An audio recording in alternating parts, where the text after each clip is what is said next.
প্রথম আলোর অডিও সংবাদে স্বাগত। রোহান আদনান জানিয়ে দিচ্ছি দিনের প্রধান খবরগুলো। অবশেষে ওয়ানডেতে অস্ট্রেলিয়াকে হারালো বাংলাদেশ।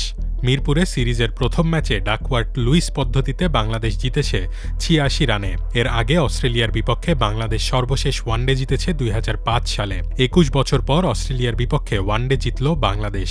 ২০০৫ সালের সেই জয়টি এসেছিল কার্ডিফে। অর্থাৎ দেশের মাটিতে প্রথমবারের মতো অস্ট্রেলিয়াকে হারালো বাংলাদেশ। এই জয়ে নাহিদ রানা বল হাতে উইকেট নিয়েছেন ৪টি। ব্যাট হাতে অপরাজিত ৮৬ রানের পর বল হাতে ২ উইকেট নিয়েছেন মোসাদ্দেক হোসেন। আবারও টাকার সংকটে পড়েছে ইসলামী ব্যাংক। চেয়ারম্যান নিয়োগের পর নানা বিতর্ক ও চলমান আন্দোলনের পরিপ্রেক্ষিতে ব্যাংকটি থেকে গ্রাহকরা গত এক সপ্তাহে ৫,০০০ কোটি টাকার বেশি তুলে নিয়েছেন।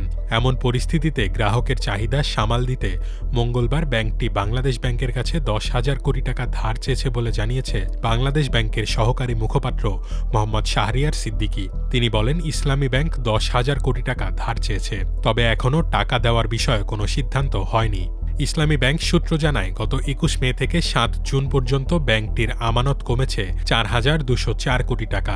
এরপর গত ২ দিনে আমানতের পরিমাণ আরও কমেছে। ইরানসহ মধ্যপ্রাচ্যের সংঘাত ও বৈশ্বিক জ্বালানি বাজারের অস্থিরতার কারণে তেল, গ্যাস, বিদ্যুৎ ও সার খাতে সরকারের ভর্তুকি ব্যয়ের ওপর অতিরিক্ত চাপ সৃষ্টি হয়েছে। প্রাথমিক হিসাব অনুযায়ী ২০২৫-২৬ অর্থ বছরের জুন পর্যন্ত শুধু এ ৪ খাতে প্রায় ৪২,৬০০ কোটি টাকা অতিরিক্ত ভর্তুকির প্রয়োজন হতে পারে। অর্থমন্ত্রী আমির খসরু মাহমুদ চৌধুরী মঙ্গলবার জাতীয় সংসদে প্রশ্নোত্তরে এ তথ্য জানিয়েছেন। স্পিকার হাফিজউদ্দিন আহমেদের সভাপতিত্বে বৈঠকের শুরুতে প্রশ্নোত্তর পর্ব অনুষ্ঠিত হয়।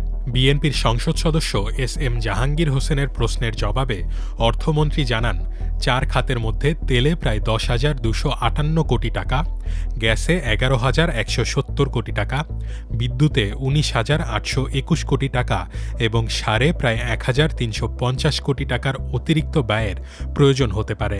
তা সত্ত্বেও সরকার সাধারণ জনগণ, কৃষি ও উৎপাদন খাতকে সুরক্ষা দিতে প্রয়োজনীয় নীতিগত ও আর্থিক সহায়তা অব্যাহত রেখেছে।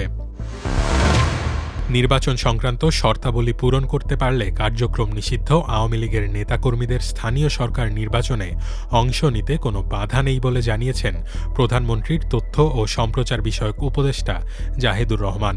মঙ্গলবার সচিবালয়ে তথ্য অধিদপ্তরের আয়োজিত নিয়মিত সংসদ সম্মেলনে তিনি একথা বলেন। জাহেদুর রহমান বলেন, যেহেতু আগামী স্থানীয় সরকার নির্বাচন নির্দলীয় হতে যাচ্ছে, তাই ব্যক্তি হিসেবে যে কেউ এতে অংশ নিতে পারবেন এবং সরকারের পক্ষ থেকে বাধা দেওয়ার কোনো কারণ নেই। তবে কোনো প্রার্থী তার প্রচারণায় আওয়ামী লীগ বা নিষিদ্ধ সংগঠনের পদবি ব্যবহার করতে পারবেন না। নির্বাচনের আচরণবিধি মেনে সম্পূর্ণ নির্দলীয় ব্যক্তি হিসেবেই তাদের অংশ নিতে হবে। জাতীয় বিশ্ববিদ্যালয়ের স্নাতক পর্যায় থেকে বাংলা, ইতিহাস ও দর্শন বিষয় বাদ দেওয়া হচ্ছে বলে যে তথ্য ছড়িয়েছে তা সম্পূর্ণ ভিত্তিহীন ও গুজব বলে জানিয়েছেন শিক্ষামন্ত্রী আ.ন.ম এহসানুল হক মিলন। মঙ্গলবার সচিবালয়ে সাংবাদিকদের প্রশ্নের জবাবে শিক্ষামন্ত্রী বলেন, বাংলা আমাদের মাতৃভাষা, এটি বাদ দেওয়ার মতো কোনো আলোচনা শিক্ষা মন্ত্রণালয়ে কোথাও হয়নি।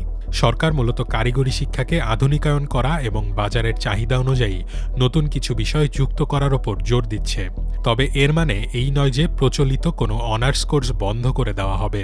এর আগে জাতীয় বিশ্ববিদ্যালয়ের উপাচার্য এস.এম. আমানুল্লাহ সামাজিক যোগাযোগ মাধ্যমে নিশ্চিত করেন যে কোনো অনার্স কোর্স বন্ধের সিদ্ধান্ত নেওয়া হয়নি। এই ছিল এখনকার মতো। প্রথম আলোর অডিও সংবাদ শুনুন আমাদের ইউটিউব চ্যানেল, ফেসবুক পেজ এবং ওয়েবসাইট prothomalo.com-এ।